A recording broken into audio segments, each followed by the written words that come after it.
কি রে দোস্ত, এবার কি সিদ্ধান্ত নিলি? লক্ষ্মীপুর 3-এ কাকে ভোট দিবি? কারে আবার? ডক্টর রেজাউল করিম ভাইরে। উনি কি এমন কাজ করছে যে ওনাকে ভোট দিতে হবে?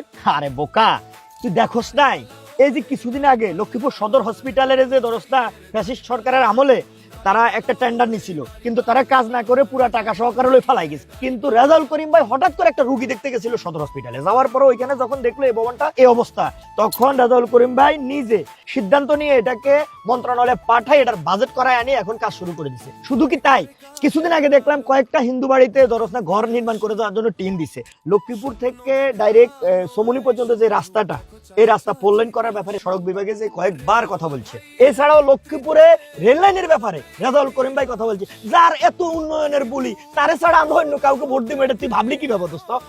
হ্যাঁ, আমিও চিন্তা করছি এবার রেজাউল করিম ভাইরে ভোট দিব। অবশ্যই সৎ এবং যোগ্য লোকের ভোট দিতে হবে, যার দ্বারা উন্নয়ন হবে তারাই তো ভোট দেবে।